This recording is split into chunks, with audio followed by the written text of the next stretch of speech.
Meron akong isang coaching client na may-ari ng restaurant.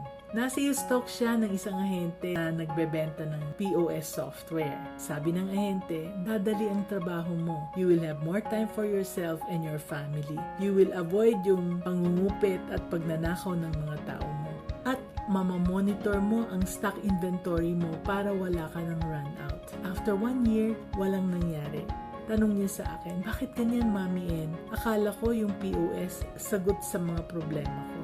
And I had to tell her, your POS is like a tool, parang screwdriver at martilyo. Dapat alam mo kung kailan at kung paano ito gamitin.